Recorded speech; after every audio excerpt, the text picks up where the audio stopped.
Hola, buenas tardes, o buenos días, o buenas noches, dependiendo del lugar donde os encontréis.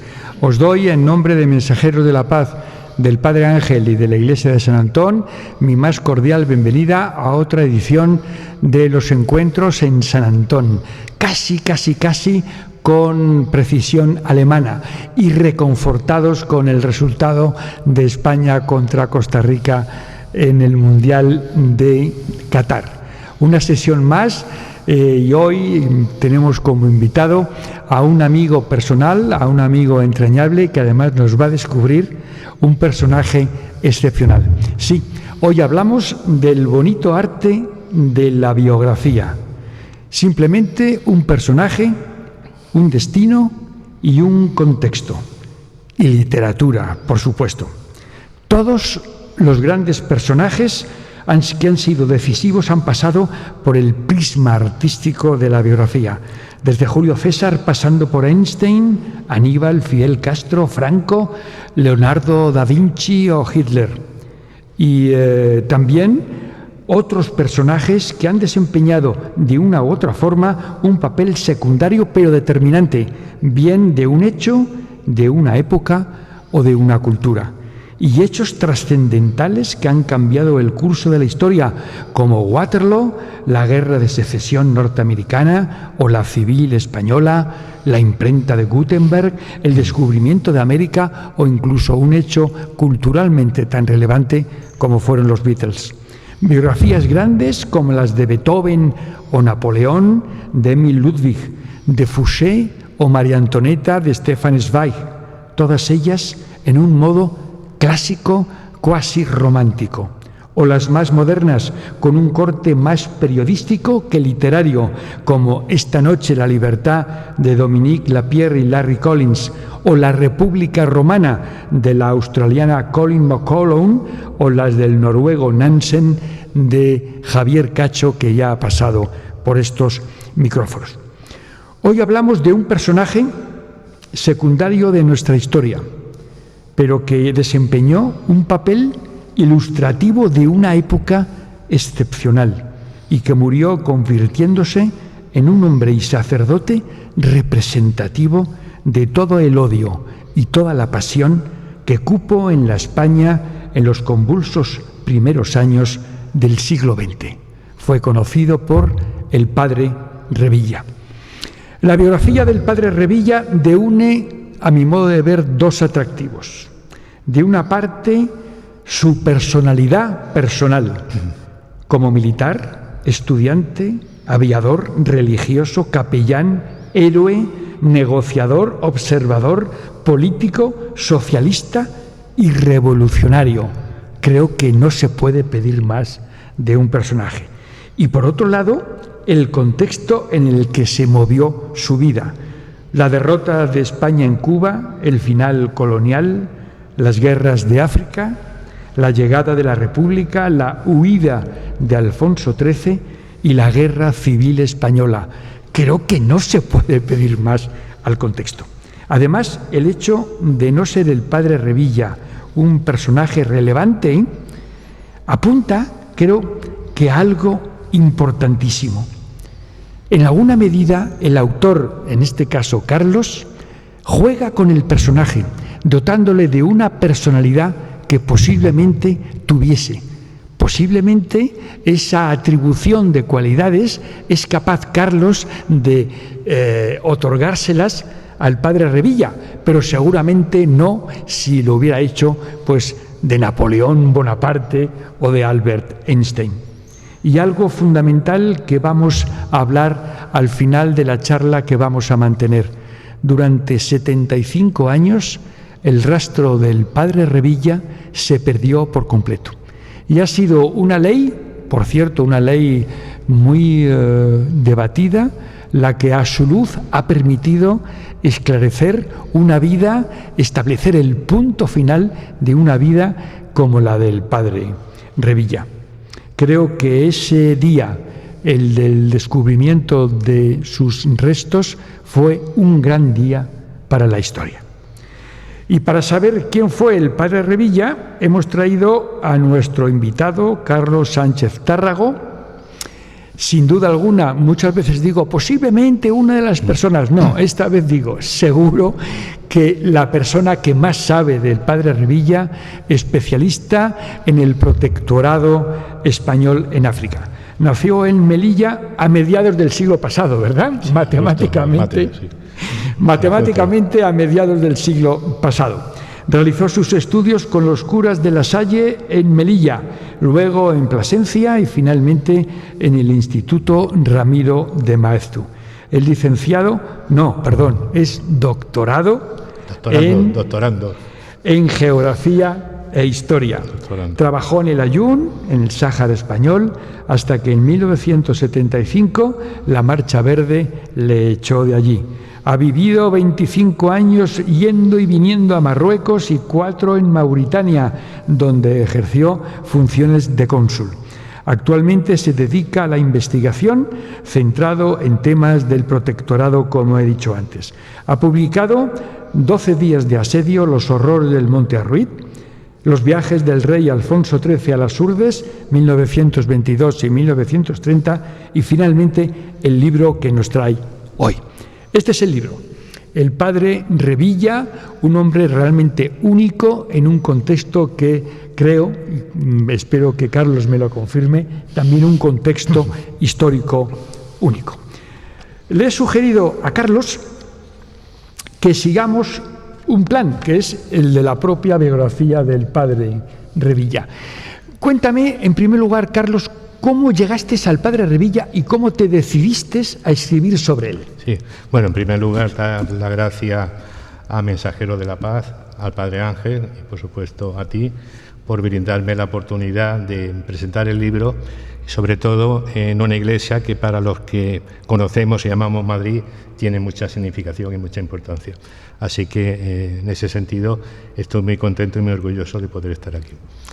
Y en cuanto a la pregunta del padre Revilla, yo siempre digo que fue debido a 3 circunstancias: a la pandemia, a la curiosidad y a la casualidad. La pandemia porque fue en ese tiempo, debido al enclaustramiento, en el que para combatirlo, pues me puse a investigar, ¿no? Me puse a buscar. Era el año 20, el 21 se celebraba el primer centenario de Anual, entonces pues me interesé, quise profundizar un poco más en esos conocimientos y leyendo prensa histórica, leyendo concretamente, me encontré con una entrevista que el director de La Libertad, Luis de Oteiza, le hacía del CRIM en agosto del 22, cuando todavía había prisioneros españoles en su poder, y ahí citaban al padre Revilla, un personaje que yo desconocía, y la curiosidad me llevó a saber, a ver quién es este padre Revilla, ¿no? Que aparece por aquí, que no me suena. Y la primera imagen, cuando voy a Google y tecleo padre Revilla, la primera imagen que me aparece es la que has citado tú de esos huesos. Aparece una fosa, un artículo del País del 2011 en el que se había exhumado en una fosa en Gumiel de Izam, en la provincia de Burgos, y se habían encontrado unos restos óseos junto a un crucifijo. Entonces, pues enseguida alguien lo relacionó con un cura franciscano, capuchino mejor dicho, que había desaparecido al inicio de la Guerra Civil y vivía próximo a Gumiel de Izam. El crucifijo era conocido, ¿no?, la figura de él, porque aparecía en muchas fotografías de la época, aparecía el padre Revilla con ese crucifijo, como el que ilustra la portada del libro. Y tras esa primera visión, ese primer encuentro, digamos, pues quise profundizar un poco más, digo, a ver quién es este padre, y ya me encontré con una entrevista que le hicieron en Mundo Gráfico. Total, que ya la curiosidad me impulsó a seguir buscando, y ya me dirigí a varios archivos, instituciones, demás, y una tras otra pues fui acumulando una serie de documentación que la quise plasmar finalmente pues en esa biografía, que, como tú dices, es una biografía de un olvido de 75 años. Casi el padre Revilla te encontró a ti. Sí, yo creo que, fíjate, es curioso, ¿no? Porque entre el padre Revilla, o sea, yo digo, un libro de la curiosidad, de la casualidad. Yo creo que el padre Revilla me ha ido dirigiendo, porque en esa búsqueda ha habido cosas que, bueno, que serían inexplicables, ¿no? Yo me he encontrado con, bueno, como simple anécdota, en una de los aspectos de su vida que quería, que me intrigaba, quería conocer, fue cómo se preparó él para ingreso en la academia militar, ¿no? Era una cosa que me intrigaba mucho, no sabía dónde buscarla, y buscando periódicos de la época, bueno, como él había ingresado en el 98, busco antes, empiezo a buscar, y normalmente, claro, busqué muchísimos periódicos, normalmente me iba a la primera página, que era donde se centraba todo, pero hay un periódico en el que me voy no a la primera, sino a la segunda, a la tercera, me voy a la 7ª página y veo un anuncio.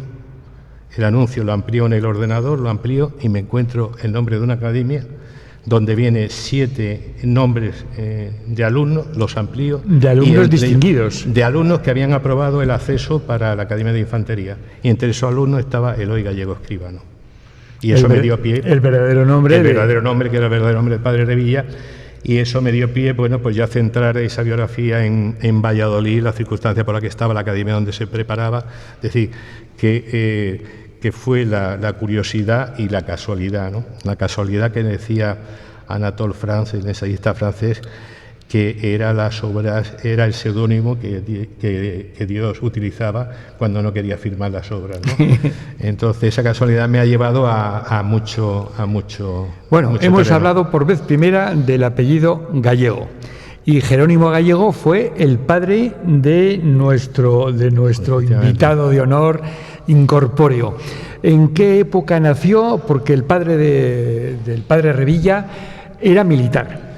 El padre Revilla sí era esparraguero, que es el gentilicio de Valdeobispo, en la provincia de Cáceres, y él nace en 1843 y es llamado a fila con 20 años, cuando el servicio militar era 8 años. 8 años, y del que únicamente se libraban aquellos que tenían dinero a través de la redención o la sustitución, pagando una cantidad.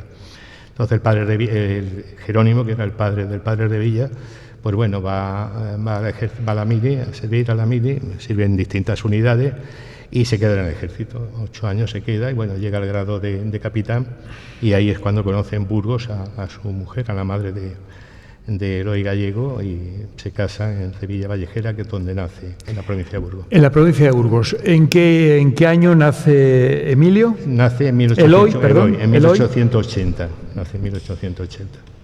Bueno, hace los primeros estudios allí, pero luego queda al albur de los destinos militares de su padre. Efectivamente, hace los primeros estudios, y para mí, es decir, porque una vez escrito el libro, es una biografía que no está acabada. De hecho, este viernes voy al archivo de Segovia a buscar una documentación que me han dicho que hay allí de él.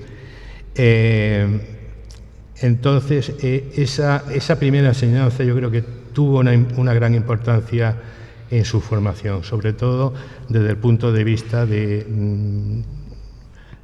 agrario, ¿no? Es decir, su preocupación por la agricultura se establece ahí porque era una de las asignaturas que tenía entonces en esa primera enseñanza, y el profesor suyo, que era Juan Ciruelos, era un maestro superior que había llegado allá al pueblo, y después yo he seguido la pista de este profesor, y bueno, tuvo problemas con la justicia, lo condenaron, fue indultado, es decir, porque como maestro yo creo que tenía una preocupación que iba mucho más allá de lo que era su labor, y eso se lo debió inculcar a Jerónimo Gallego, a Eloy Gallego, porque esa preocupación suya pues por los agricultores tenía poco sentido, teniendo en cuenta que muy joven ingresa en el ejército, después en la iglesia, es decir, que ese contacto y esa influencia le debió venir, lógicamente, de su infancia.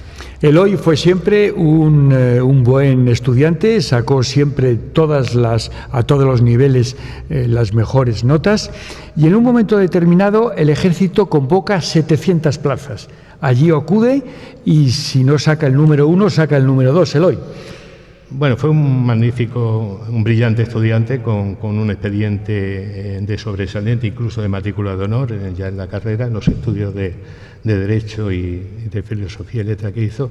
No, en su promoción fueron 285 los que ingresan en el AMA de Infantería. No fue de los primeros, pero sí que fue un alumno destacado, sobre todo por su condición de deportista, en momentos donde en la Academia de Infantería, que en ese momento había un profesor que después llegó a ser director, que era Villalba, que fue ministro de la Guerra, fue el que impulsó la primera escuela de educación física e incluso los estudios de educación física en la Academia de Infantería. La Academia de Toledo, que hoy es el Alcázar, sí, que pasó por muchas vicisitudes, en aquella época todavía estaba medio en ruinas debido a los saqueos de las guerras napoleónicas. Sí, sí, efectivamente. Las tropas de Napoleón llegaron allí, se instalaron allí y acabaron. Y después también un incendio que hubo allí que pudo acabar con el Alcázar porque había un polvorín que estaba instalado en los sótanos del Alcázar. Y voló y se medio destruyó. Y bueno, en la época que él estudia, estaba en el Alcázar, todos los alumnos no estaban allí, había algunos alumnos externos y las prácticas las hacían a 5 kilómetros de Toledo, obviamente. Estaba justo en el centro y la hacía en lo que Alijares, que actualmente es la sede de la residencia militar y de la escuela, la Academia de Infantería. Eloy saca plaza y se convierte, siguiendo la tradición familiar, en militar. ¿Cuáles son sus primeros destinos y en qué arma? Sí, ingresa a la Academia de Infantería de Toledo. Infantería. Y sale con 17 años, es curioso. Con 17 años sale como segundo teniente. Y en el año 1898, los 18 años lo cumplía en septiembre, él sale en julio, en la 6ª promoción, y además una promoción que le llaman la 7 Mesina porque los estudios para la formación de oficiales era de 3 años, pero ese año, por la guerra de Cuba y demás, el ejército precisaba de oficiales y se acorta la preparación. Se acorta. Entonces su primer destino es en Valladolid, donde estaba su padre destinado como comandante, y después ya hace un recorrido. Y curiosamente en Valladolid se matricula ya de primero de Filosofía y Letra. Supongo que en aquella época sacar una plaza de militar y salir como oficial ya eran considerados estudios superiores. Sí, sí, claro, eran los estudios en la Academia de Infantería, en los 3 años eran de una gran formación, donde estudiaban asignaturas de todo tipo, muy fuertes en matemáticas, álgebra, cálculo, y después daban muchas materias. Bien, es verdad que ese año se vio reducido, pero eso es obvio que a él le dio una formación amplísima, pero ya desde un primer momento ese humanismo que iba dentro de esa persona pues le hace matricularse y aprobar además con buena nota el primer curso de Filosofía y Letras, que se interrumpe porque el segundo destino ya lo lleva a las Islas Canarias. Y sorprendentemente, cuando Eloy Gallego cumple 25 años y todo parecía propiciar una carrera brillante como militar, decide abandonar el ejército e ingresar en la Iglesia. ¿A qué achacas esa decisión tan drástica en su vida? Sí, bueno, él lo dice en una de las múltiples entrevistas que le hacen. Él dice que estando una vez en misa escucha la salve de Cardenal Monecillo, que era el primado de Toledo, que había compuesto esa salve, y eso, pues bueno, esa llamada que quizás él la tenía ya en el interior, pues es la que le hace ingresar en la Orden Capuchina con 25 años. Es una vocación tardía, es decir, que es una decisión muy responsable que toma en unos momentos en los que estaba a punto de ascender a capitán, es decir, que delante de él tenía una perspectiva pues bastante interesante. Dices que fue una decisión tardía desde nuestra perspectiva y de nuestra edad. Para mí seguía siendo un crío de 25 años. Sí, pero bueno, en aquella época donde se ingresaba, ¿no?, en los seminarios con 12 o 13 años, el hecho suyo pues tenía una significación bastante interesante. Como padre capuchino coge el nombre de Revilla, Emiliano por su madre y Revilla por el pueblo. Por el pueblo. Su primer destino es Bilbao, luego acaba en Santoña, pero a los 3 años, hombre realmente inquieto, decide dar un giro, esta vez menos drástico a su vida, y lo que hace es, sin perder su condición de religioso, de capuchino, pide el ingreso otra vez en el ejército, pero esta vez acogido al estamento religioso. Al cuerpo castrense, sí, pide el ingreso al cuerpo castrense, y estando ahí ya como castrense es cuando hace curso de aviador y de observador de aeroplano. Hace los cursos en el aeródromo de Cuatro Vientos y después en Gamonal, en Burgos, que es que coincide su estancia allí haciendo esos cursos, coincide con la celebración del 7º centenario de la Catedral de Burgos, que va a coincidir con el conocido, famoso desastre de Anual. Estamos el 21 de julio, que era la celebración del acto principal de la catedral, con la presencia de los reyes, Alfonso XIII y Victoria Eugenia, y ese día con el traslado de los restos del CIE a la catedral, pues a 1000 kilómetros de distancia se estaba produciendo, el cerco de todas las tropas de Silvestre en Anual, y tiene que tomar la decisión en esa noche del 21 al 22 de resistir o retirarse, y esa retirada pues se convierte en una retirada trágica con miles de muertos. En aquella época se produce el primer viaje, que fue corto, a Melilla. Fue el primer contacto que tuvo con el continente africano, porque él tenía el pensamiento de llevar un proyecto realmente revolucionario. Hemos hablado antes que se hace aviador. Hoy puede pasar la frase desapercibida. En 1920 no se dedicaba nadie a la aviación, era algo realmente exótico.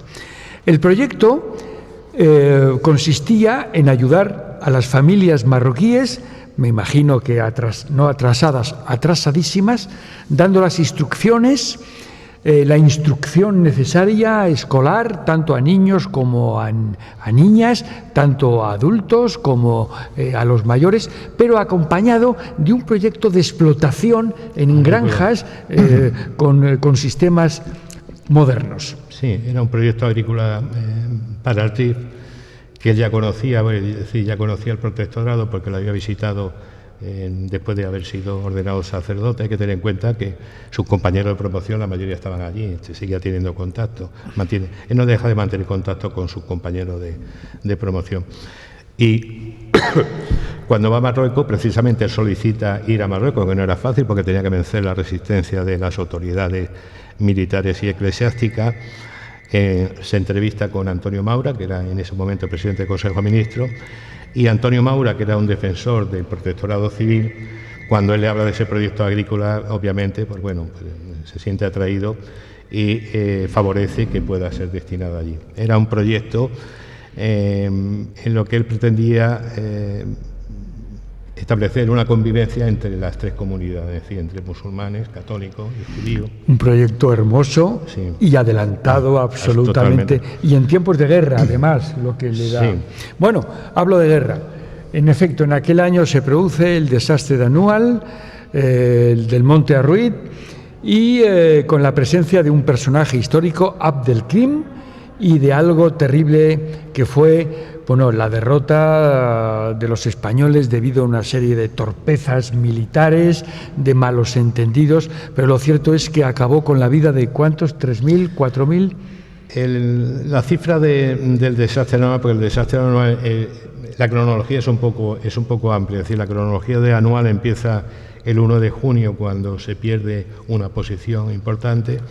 Después hay un asedio en Nigueribe, en una posición cerca a Anual, un asedio terrible, con la figura heroica del comandante Benítez, y a continuación precisamente se concentran en Anual, que es donde se va a producir el desastre, porque Silvestre con todas sus tropas pretendían socorrer a los que estaban sitiados en Nigueribe.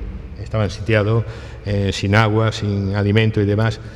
Y entonces caen ahí, caen en una trampa, y después continúa con el asedio de Montearruy, donde las tropas que se han conseguido salvar de esa retirada se concentran allí. Sufren un terrible asedio de 12 días.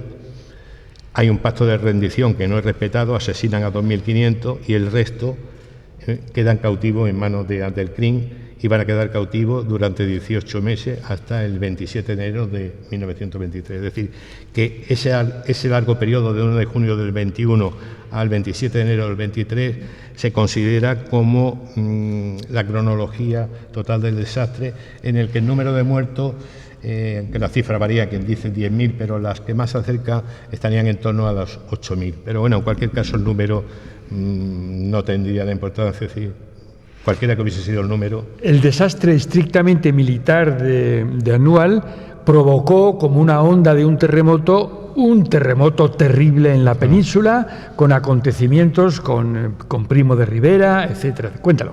Sí, bueno, efectivamente, el desastre, obviamente, en la conciencia nacional y en el partido político de todo el mundo, pues supuso un clamor grande, porque, bueno, aparte de las familias que no llegaron a saber nunca qué había sido de sus hijos, es decir, no se supo dónde estaban enterrados, dónde murieron la mayoría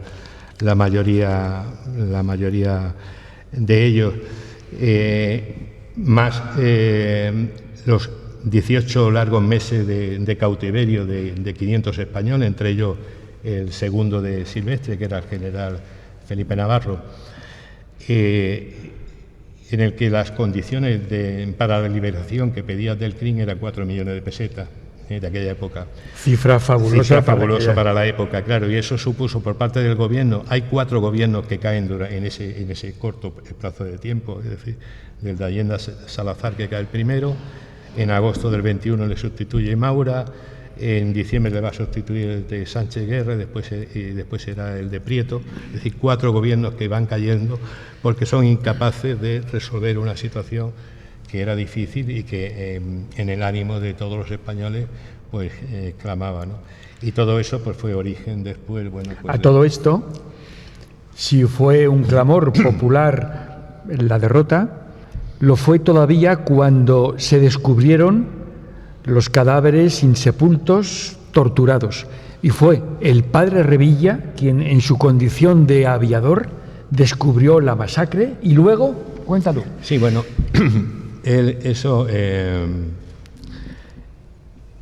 Montearruy, el asedio finaliza el 9 de agosto del 21, tras 12 días con ese pacto de rendición, y las tropas españolas no recuperan Montearruy hasta 2 meses más tarde. Es decir, la primera vez que entran en Montearruy es el 24 de octubre. Han pasado 2 meses y esos cadáveres han quedado al sol, en la canícula rifeña del norte africano, y al alcance de lobos, perros y hienas, es decir, y además en las condiciones en que muchos habían sido asesinados, algunos habían sido mutilados.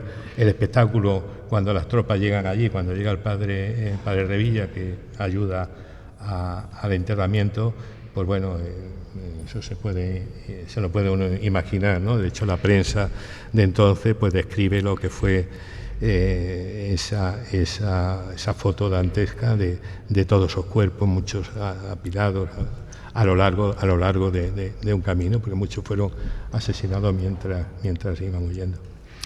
El padre Revilla de repente sale a la popularidad. Acaba de llegar el padre Ángel y quiere saludar personalmente a Carlos. Padre, sí, padre, encantado, y para mí un honor estar aquí y poderles saludar, que ya les saludo algunas mañanas que nos vemos en el Foro de Nueva Economía. Te sigo viendo en streaming, estoy viendo en streaming, y dije, voy a saludarle. Vale, pues muchas gracias, padre.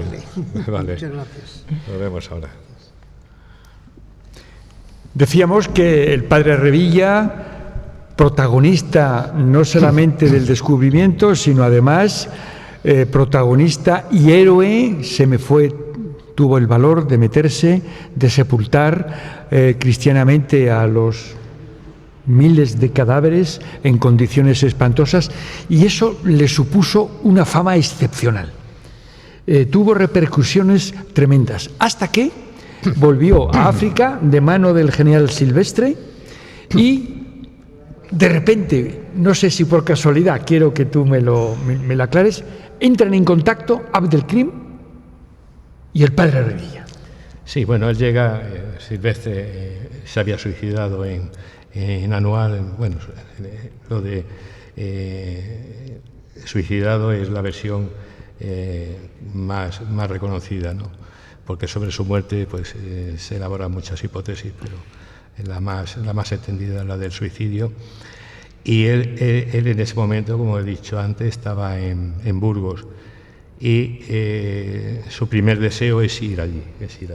Entonces solicita, es cuando se entrevista con Maura, se entrevista incluso con el rey. Alfonso XIII le recibe, se interesa por el tema de la aviación, porque él se presenta en Cuatro Vientos pilotando su aeroplano, y va allí, va primero como capellán del arma de la escuadrilla de aviación, era pequeña, pero él, como le gusta la actividad, solicita ser trasladado a la Legión.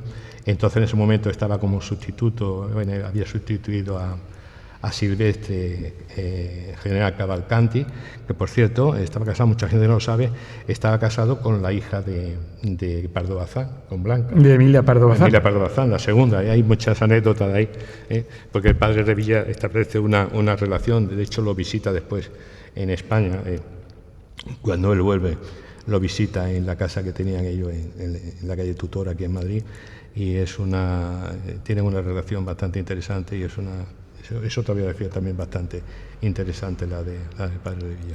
Y bueno, entonces con la Legión, y es cuando alcanza el notoriedad, ¿no? Es cuando empieza, ya había alcanzado antes su figura del padre aviador, pues ya había aparecido en las primeras páginas de los periódicos, pero sobre todo es ya con la Legión, sobre todo cuando es herido y demás. En unos momentos también, él sabe jugar mucho con la prensa, ¿no? Es un adelantado a su tiempo en todos los sentidos. Y él, cuando es herido allí, es cuando alcanza una notoriedad muy importante, y la prensa juega con ese elemento, porque también estaba necesitada de ofrecerle a la gente héroe, es decir, todas las páginas de la prensa de aquellos días estaban solamente, bueno, pues rellenas con lo que era la catástrofe, con lo que era todo lo que había sucedido, la responsabilidad y demás. Entonces, que apareciese una figura como el padre Revilla, pues era un poco revitalizar aquello, ¿no? Dar otra imagen, era una figura necesaria. Y yo creo que eso también debió de levantar cierto recelo. Y por si faltaba algo, la guinda del pastel fue las entrevistas de Abdelkrim, el personaje realmente africano del momento, con el padre Revilla. Sí, porque él intenta, cuando los 500 españoles quedan en poder de Abdelkrim, en Alhucemas, pues obviamente el gobierno intenta su liberación. ¿Qué pasa? Que la petición que hacía Abdelkrim de 3 millones, que se convierte en 4 millones de pesetas, el gobierno se resiste porque pensaba que darle ese dinero a Abdelkrim era fortalecer un poco, bueno, pues todo su armamento y demás, es decir, que era un dinero que iba a ir en contra del ejército, ¿no? Y bueno, Abdelkrim además pone una condición, es decir, que no quiere como intermediario a ningún militar. Es curioso eso, porque un hombre marroquí, por tanto, supongo, de creencias musulmanas, solo quiere entrevistarse con un sacerdote español, que también tiene una simbología, ¿no? Él no quiere, lo que está claro es que no quiere con militares. Hay que tener en cuenta que Abdelkrim había sido funcionario del gobierno español, Abdelkrim, su padre era un pensionado, los pensionados eran los jefes de tribus que recibían mensualmente una asignación por parte del ejército a cambio de protegerlo y facilitarle la presencia en las cávilas en las que ellos formaban parte. era un pensionado bastante importante que consigue que sus hijos vayan a Melilla. Uno estudia, lo manda aquí a estudiar a Madrid, en la escuela de minas, porque el tema de las minas era muy importante en el norte de Marruecos, y Abdelkrim, que se había formado, tenía una gran formación, había estudiado Derecho Islámico en la Universidad de Fe, Al-Qarawiyyin, una universidad muy famosa, muy prestigiosa, y él está en Melilla. Bueno, pues como Cair está también como colabora con el periódico Melilla en el Telegrama del Rey, es decir, que es profesor en la escuela de árabe, es decir, es un hombre de gran formación. Lo que ocurre es que en un momento determinado, de una manera injusta, lo detienen, lo encarcelan en la prisión de Rostro Gordo, y a raíz de ahí ya cambia un poco su actitud frente a los españoles, en los que yo había sido condecorado por el ejército español, por el gobierno español, vamos. El empresario vasco Etxebarrieta es el encargado de llevar la fantástica cifra de 4 millones de pesetas, que es el rescate. Y en ese momento los militares africanistas deciden que se ha terminado la carrera en África de la gran estrella que era el padre Revilla, y le sustituyen. Sí, auspiciado también por el gobierno, es decir, el gobierno intenta, hay varios interlocutores que intentan dialogar con Abdelkrim, y uno de ellos va a ser el padre Revilla, que era bien visto por el gobierno, concretamente con el ministro de Estado, González Zontoria, porque las posibilidades que veían, es decir, Abdelkrim quería que fuese un civil, fuese de Cruz Roja o un franciscano. Hay que tener en cuenta que los franciscanos en Marruecos, que estaban asentados, hay una prefectura en Tánger, gozaban de mucho prestigio, ¿no? Porque una de las figuras más importantes, que era el padre Lerchundi, era muy conocido y muy querido porque había sido intérprete del sultán, había fundado la primera imprenta hispano-árabe, había creado una gramática árabe español. Entonces los franciscanos allí eran muy respetados y eso le permitió acercarse.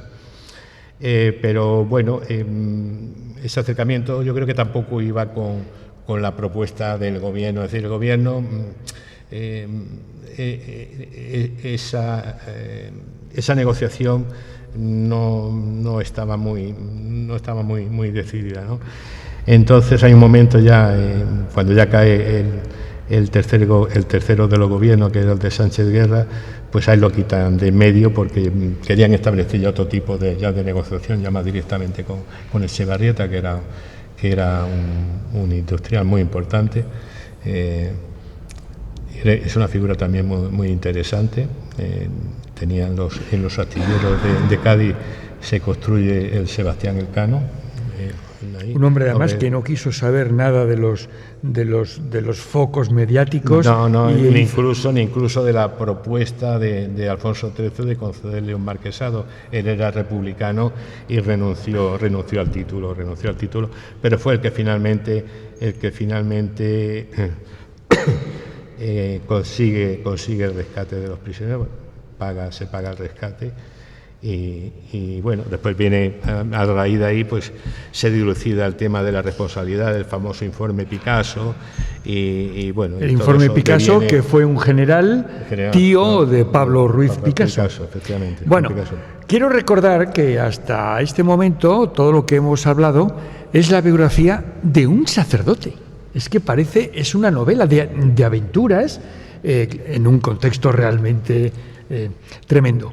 Y aquí se produce otro cambio drástico en la vida de aquel lejano Eloy, hoy convertido en el padre Revilla.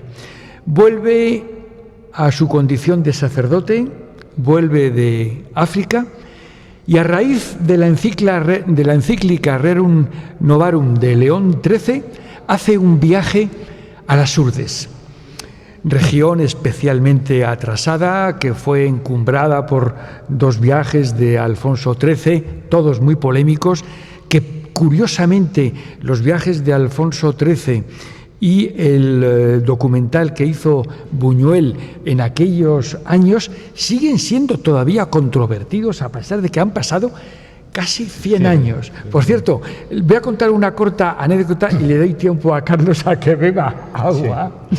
Estando el rey Alfonso XIII era muy amigo de saltarse los protocolos y estando en un pueblo absolutamente miserable de las Urdes, decidió, rompiendo el protocolo, quedarse allí a dormir. Bueno, el revuelo de todos los... y buscaron al principal del pueblo, la casa más decente para el rey de España. El principal del pueblo, requerido, por supuesto que acepta, va corriendo a su casa y le dice a la mujer que coja la mejor vajilla, los mejores manteles cubiertos, porque va a llegar el rey de España. Cuando por fin llega el rey acompañado del principal del pueblo, se encuentra que la mujer ha puesto la vajilla de diario, el mantel de diario. Y cuando le requiere el marido, ¿pero para qué has puesto este? ¿Por qué no has sacado la vajilla buena? Y contestó la mujer, eso es para las excepciones y los momentos históricos. Por lo visto, para la señora, la visita del rey no era lo suficientemente importante. No la conocía yo, Federico. Bueno, así que pues nos encontramos que el padre Revilla llega a las Urdes. Y las Urdes, la miseria de las Urdes, la condición de vida de las Urdes, le causa una impresión profundísima y cambia otra vez radicalmente la vida del padre Revilla. Sí, porque él visita las Urdes formando parte de lo que era la Liga Nacional de Campesinos, ¿no?, que lideraba Antonio Monedero, un personaje también muy interesante, y trataban precisamente como tú has citado, de llevar a cabo el tema de sindicación católica que propugnaba León XIII en su encíclica Rerum Novarum, un poco para contrarrestar las ideas socialistas y anarquistas del momento. Entonces, a través de esa liga, ellos van visitando pues, las distintas regiones de España para intentar formar y mejorar la condición de vida de los agricultores, era su principal preocupación. Y dentro de esa visita, hace una visita a las Urdes que tiene una especial significación, y además el padre Revilla me llevó ahí y gracias a esa visita y a la documentación que busqué para documentar más ese momento, me impulsó a escribir ese libro. Pues, sí. Lo voy a apagar. Es la cruz del siglo XXI, en los teléfonos. Los teléfonos móviles. Tíralo directamente. Se lo había apagado. No, lo había apagado. Sí, no, si lo había estábamos apagado. No, lo había apagado, sí, lo había apagado, no, disculpa. Nada, no, estábamos en las Urdes. Pero me había dicho, lo había apagado, pero no lo había dado al apagado final. Pues estábamos en las Urdes entonces y es una visita especial porque se produce 4 años después de que lo hubiese visitado el rey y además con una circunstancia especial, es decir, que es un viaje que va acompañado de un redactor del periódico de Cáceres, Nuevo Día, que hace 7 crónicas que yo he transcrito en el libro porque me parece que son interesantes, algo que no era frecuente, es decir, que un redactor de un periódico acompañe a una persona y haga 7 crónicas, no hay ninguna, incluso, de hecho, el viaje de Alfonso XIII es un viaje que desde el punto de vista mediático, él va acompañado simplemente de un periodista que va enviando una nota que van publicando todos los periódicos, ¿no? Es decir, que ahí se demuestra la importancia la relevancia que el padre Revilla tenía en aquellos momentos, ¿no? Y las 7 crónicas muy bien escritas, muy bien escrita, y además, magnífica. Menudo retrato hace un retrato magnífico. Hay un personaje magnífico ahí que es Fausto Maldonado, que era el director de la misión pedagógica de allí, que había sido un cabrero con 19 años que no sabía leer y escribir y llega a ser una persona de gran formación y de hecho director, maestro y demás. Y dentro de esa crónica magnífica donde hay un retrato, a mí hay un momento que me impactó, ¿no? Es que cuando le pregunta a una señora de allí de las Urdes qué era lo que querían, ¿no? Y la señora, como respuesta, dice: nosotros lo único que queremos es que nos quiten los pagamentos. Es decir, que esa gente, dentro de la miseria que vivía, tenían que además pagar unos impuestos que le iban a cobrar, además de manera exigente, ¿no? Y que le suponían a ellos pues bueno, un auténtico calvario, ¿no? Y la mujer simplemente pedía eso. En aquella época las aguas corren turbias en España. Primo de Rivera, su dimisión. Alfonso XIII cree que su postura es firme, pero su situación es insostenible. Y el 14 de abril se va de España y la Primera República. Imaginaos el impacto en un país de una hondísima tradición monárquica, cómo fue recibida la monarquía. Y coincidiendo con todos estos acontecimientos, el padre Revilla se radicaliza. Yo, después de leer el libro de Carlos, me quedo en el convencimiento de que el contacto con la gente de las urdes, las inmensas miserias por las que estaban pasando con los pagamentos que todavía tenían que realizar, hacen que el padre Revilla, su pensamiento, se radicalice. Y eso le lleva a que se mete en política. Sí, bueno, se mete de manera testimonial, ¿no? Porque de hecho va en la lista del Partido Republicano Radical Socialista Independiente, pero va en el penúltimo lugar en una lista que encabeza Victoria Kent, pero va en el lugar el penúltimo, ¿no? Es significativo. Pero es evidente que él, a lo largo de toda su vida, tiene una gran preocupación, que es la formación de los más desprotegidos, más desfavorecidos. Y su función, siempre dice, su misión era educar, y educar era su objetivo desde siempre. Entonces, ese deseo de ayudar a los agricultores que vivían miserablemente, además cuando la tierra estaba en manos de pocas personas, de terratenientes, incluso él con la Liga Nacional de Campesinos y demás intenta con algunos de ellos hacer un pacto social, hacer una especie de sindicación en el que los agricultores se convirtiesen un poco en accionistas, digamos, de esos terrenos, tuviesen su propia casita, su propio huerto, y pudiesen un poco mejorar su vida, ¿no? Y eso no lo consigue. Y para él la República suponía una esperanza, es decir, estaba confiado en que el tema de la ley agraria, la reforma agraria, que no satisfacía las expectativas de todo, él confiaba en que la República le diese solución a todo ello, ¿no?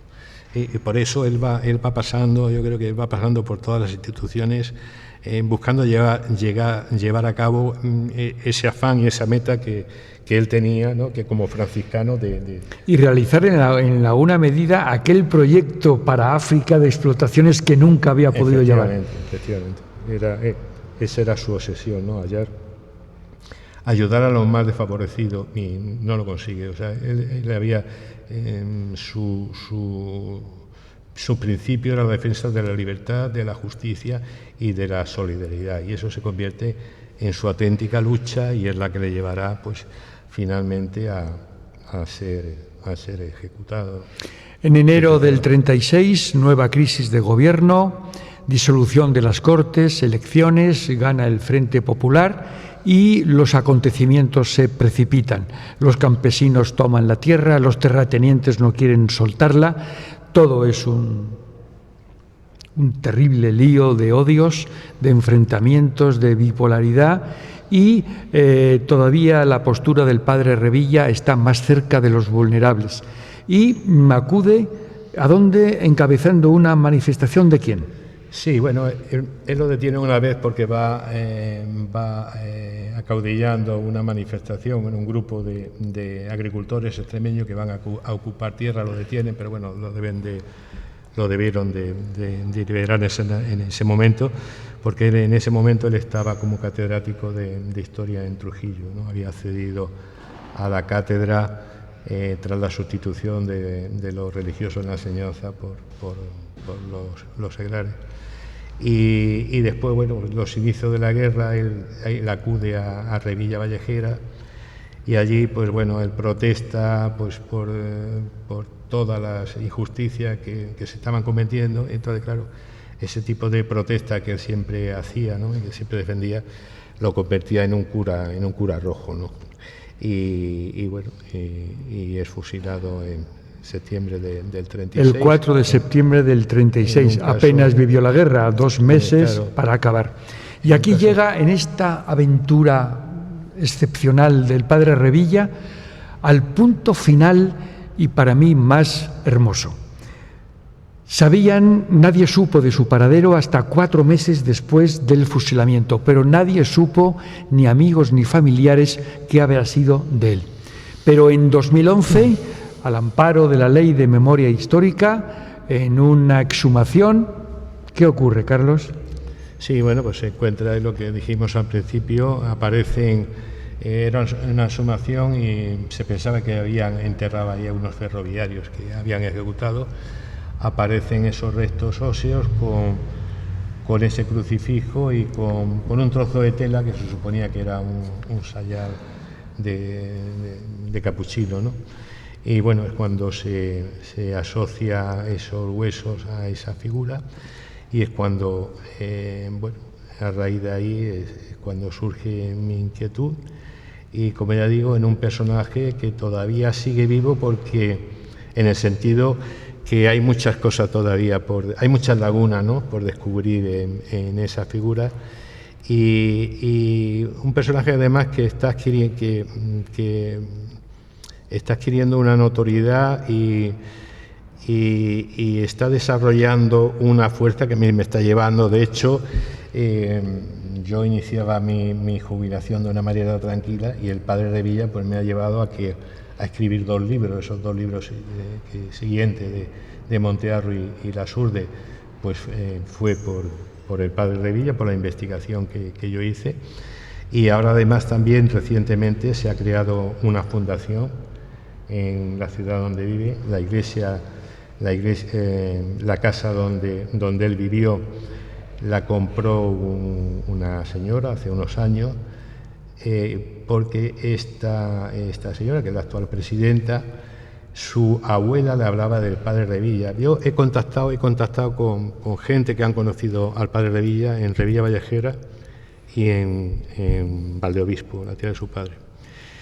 Y en los dos, que desconocían de toda la vida de él y lo que ocurrió después, es decir, allí era conocido lógicamente, pues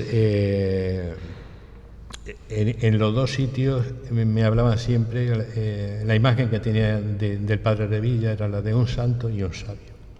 Entonces esta mujer compró esa casa, todo su afán era porque su abuela le había hablado del padre Revilla, y ella me contactó cuando por internet vio que había escrito el libro Padre Revilla y bueno, se ha creado la fundación que me ha nombrado patrono con el objetivo de divulgar su figura, de crear también, estimular pues estudios o actividades de gente y sobre todo establecer una relación entre las 2 orillas, la fortalecer ese renacimiento, un poco seguir los deseos del padre Revilla, que era un hombre de paz y de bien, ¿no? La historia se compone de muchas líneas, algunas líneas importantes, Julio César, Napoleón, Hitler, o los protagonistas del micromundo en el que hemos vivido, Maura, General Silvestre, Franco, Abdelkrim. Y luego se compone de millones de pequeñas historias. Todas esas juntas constituyen lo que entendemos por historia. Y desde luego, y lo que es excepcionalmente importante, que el padre Revilla formó parte de esa historia. Sin él los acontecimientos hubieran sido diferentes, quizá ligeramente diferentes, pero él intervino directamente en asuntos fundamentales. Sin él quizá el general Picasso no hubiera dicho su informe, sin él seguramente Primo de Rivera hubiera tenido otra importancia, o los militares africanistas, Villanastrae, Queipo de Llano, el mismo Francisco Franco, hubiera sido distinto. Has dicho que cada vez cobra más importancia, ya no solamente hoy, tener como referencia a un padre, a un sacerdote que se dedicó a los demás hasta dar la vida, sino además históricamente relevante. Sí, es un personaje que cobra importancia porque, bueno, cuando uno escribe la biografía, la primera biografía que sale, pues no toma uno conciencia del personaje hasta que no vas profundizando en él. O sea, a mí el hecho de haberlo presentado ya en muchas ciudades, en muchos sitios, el haber conversado con personas, con historiadores, amigos que conocían la figura del padre Revilla, en un aspecto muy parcial, desconocían el resto, y leer las entrevistas y toda su vida ya con otra perspectiva más actual y más profunda, pues te hace ver al personaje de otra manera, ¿no? Un personaje que, él lo dice en alguna entrevista, si se le hubiese escuchado, si Alfonso XIII le hubiese escuchado, ¿no? Como cuando él tuvo una primera entrevista le dio, o incluso hay un proyecto muy interesante, él al Vaticano le ofrece un proyecto de aviación misional, es un proyecto interesantísimo. Es decir, él pretendía que las misiones, los misioneros se desplazasen en hidroaviones por el Amazonas, para cortar el tiempo, es decir, para que la labor de misionero se agilizase mucho más. Enfatizo, en 1930. Sí, antes de 1930, en 1925 le ofrece ese proyecto y además con la idea de crear una línea transatlántica. Es decir, que él es un avanzado a su época, quiere crear una línea transatlántica, es decir,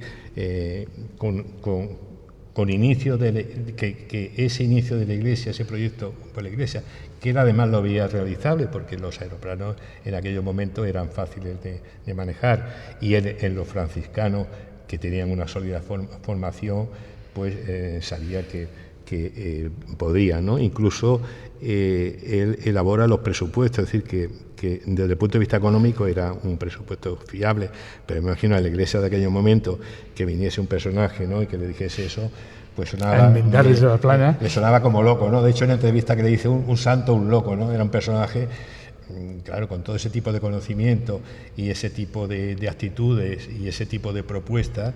Yo ahora recientemente también reflexionando un poco sobre un tema que de una entrevista que le hace, digo, bueno, pues es el avanzado de los Erasmus, porque él, cuando le habla de las relaciones con América, que era un profundo conocedor, porque cuando él presenta el proyecto al Vaticano, hace una descripción de lo que eran las fundaciones en Sudamérica impresionante. Entonces, él decía que sería importante también, que la importancia que tenía América entonces, de establecer relaciones, intercambios culturales, y que los estudios en Iberoamérica se convalidasen en España. La cosa que sonaba en aquella época, es decir, que él era un avanzado absolutamente en todo eso. Hemos terminado lamentablemente el tiempo. El padre Revilla, de Carlos Sánchez Tárrago, este es el libro que os recomendamos. Como habéis visto, no parece la historia de un sacerdote. Es un libro de aventuras en el que el contexto histórico les arrastra a todos los personajes. Y sobre todo que ha habido una mano inteligente, culta, que ha expuesto su vida de una forma literaria hermosa. Carlos, por eso le damos las gracias. Y como siempre ocurre, le damos un regalo. El padre Ángel regala un banco, una estatua que diseñó el Papa Francisco, que es un sin techo en un banco, como recuerdo de esta jornada excepcional que hemos pasado con Carlos. Bueno, para mí ya estar aquí, como te he dicho antes, es un auténtico regalo, ¿no? Y recibir esto del padre Ángel, un personaje por el que siento gran afecto y gran admiración. Y yo creo que hoy día el padre Revilla sería mensajero de la paz, estoy seguro, porque de hecho su mensaje era de paz y su ayuda, su dedicación era para los más desfavorecidos, y en esa labor pues se sentiría orgulloso de pertenecer a Mensajero de la Paz. Así que muchas gracias, Federico. A ti, y esto ha sido todo. Os citamos para el próximo miércoles en los encuentros de San Antón, encuentros culturales, religiosos, deportivos, de divulgación, científicos, siempre con vosotros. Os convocamos, por tanto, hasta la próxima semana, en la misma fecha, en el mismo lugar y desde luego con el mismo afecto. Buenas noches y gracias por vuestra atención.